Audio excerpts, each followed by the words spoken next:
कभी ये सोचा है कि विनम्र होना और दयालु होना क्या ये एक ही चीज है? अक्सर इन दोनों शब्दों का इस्तेमाल ऐसे करते हैं मानो ये बिल्कुल एक जैसे हों। लेकिन अगर हम साइकोलॉजी की दुनिया में थोड़ा झांक कर देखें ना, तो पता चलता है कि इनकी कहानियां बिल्कुल अलग हैं। तो आज हम इसी दिलचस्प फर्क की परतें खोलने वाले हैं। पहली नजर में तो इसका जवाब हाँ ही लगता है ना? हम सभी को यही सिखाया जाता है कि विनम्र भी बनो और दयालु भी। पर क्या हो अगर हम ये कहें कि कभी-कभी सबसे दयालु काम वो होता है जो सुनने में जरा भी विनम्र ना लगे। बस इसी उलझन में इस पूरी बात का राज छिपा है। और ये सिर्फ शब्दों का खेल नहीं है, ये उन गहरी वजहों को समझने के बारे में है जो हमारे बर्ताव को चलाती हैं।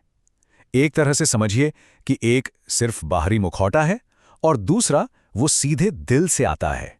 तो चलिए पता लगाते हैं कि कौन सा क्या है।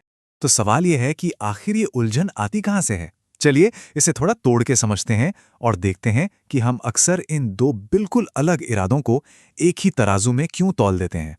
विनम्रता को ना एक सामाजिक गोंद की तरह समझिए।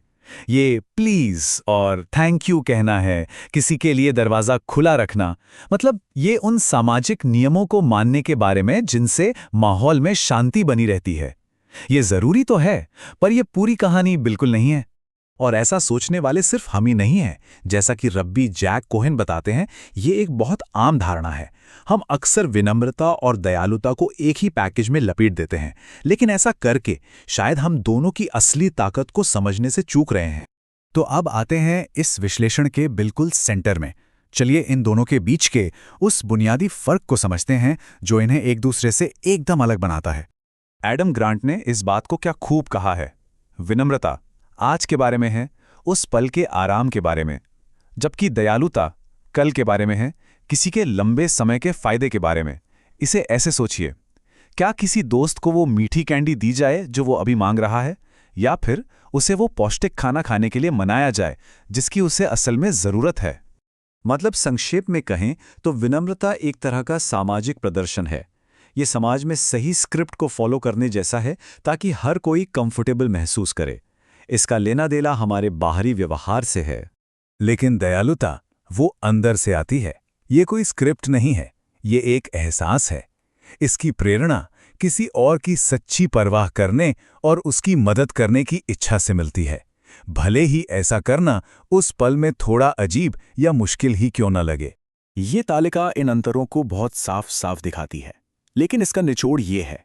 विनम्रता पूछती है सामाजिक रूप से क्या सही माना जाएगा, जबकि दयालुता पूछती है असल में मददगार क्या होगा। और इन दोनों सवालों के जवाब हमेशा एक जैसे नहीं होते। अच्छा, अब यहां से मामला और भी दिलचस्प हो जाता है। क्या होगा अगर हम ये कहें कि सबसे दयालु काम कभी-कभी सबसे कम विनम्र महसूस हो सकता है? ये सुनने में एक पहेली जैसा लगता है ना, लेकिन यही हमारे रिश्तों की सबसे बड़ी सच्चाइयों में से एक है। ब्रेने ब्राउन ने इसे सिर्फ 3 शब्दों में समेट दिया: स्पष्ट होना ही दयालु होना है। किसी बात को गोलमोल घुमाना, सच कहने से बचना, ये शायद विनम्र लगे, लेकिन लंबे समय में ये अक्सर क्रूर साबित होता है। स्पष्टता भले ही वो पल भर के लिए चुभे, आखिर में दयालुता ही है। ये हमें किम स्कॉट के रेडिकल कैंडर यानी कट्टर स्पष्टवादिता के आइडिया तक लाता है। सोचिए, कोई अपने किसी सहकर्मी को ये बताने से बच रहा है कि उनके काम में सुधार की गुंजाइश है, क्योंकि वो उनकी भावनाओं को ठेस नहीं पहुंचाना चाहते। इसे कहते हैं विनाशकारी सहानुभूति। सच्ची दयालुता यानी कट्टर स्पष्टवादिता वो मुश्किल बातचीत करना है क्योंकि उस इंसान की परवाह है और उसे सफल होते हुए देखना चाहते हैं। जब हम सिर्फ विनम्रता चुनते हैं तो हम अक्सर अपने आराम को किसी और की ग्रोथ से ऊपर रख रहे होते हैं। ये कहना बहुत आसान है, बहुत बढ़िया काम, जबकि पता है कि वो इससे बेहतर कर सकते थे। लेकिन ये दयालुता नहीं है, ये उन्हें आगे बढ़ने में मदद नहीं कर रहा है। ये मिसाल मुझे बहुत पसंद है। एक सर्जन का स्कैल्पेल भी दर्द देता है, लेकिन उसका इरादा इलाज करना होता है। एक तलवार भी दर्द देती है, लेकिन उसका इरादा नुकसान पहुंचाना होता है। सच्ची और ईमानदार प्रतिक्रिया उस स्कैल्पेल की तरह है। हो सकता है वो चुभे, लेकिन वो एक परवाह करने वाले हाथ से दी जाती है जो किसी को बेहतर बनाना चाहता है। लेकिन दयालुता को कैसे महसूस किया जाता है, ये भी थोड़ा पेचीदा है।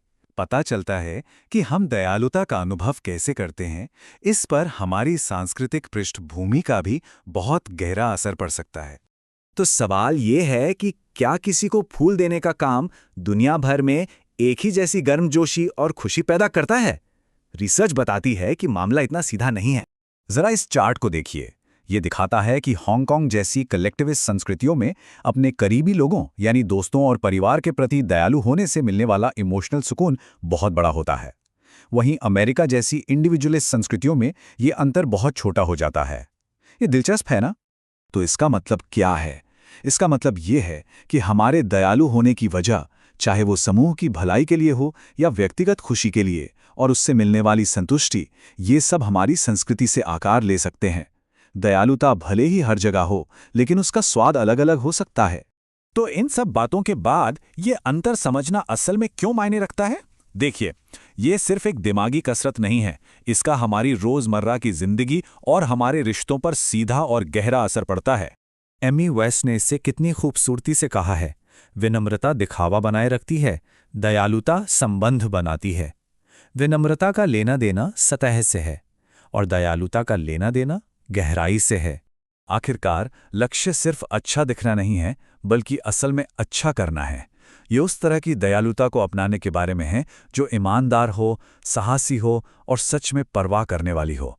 यही वो चीज़ है जो हमें ऐसे रिश्ते बनाने की ताकत देती है जो सच में मायने रखते हैं। तो हम आपको इसी एक विचार के साथ छोड़ते हैं। अगली बार जब किसी से बात करें तो एक पल रुक कर खुद से पूछें, क्या हम सिर्फ विनम्र होने की कोशिश कर रहे हैं या हम सच में दयालु होने की कोशिश कर रहे हैं? चुनाव हमारा अपना है।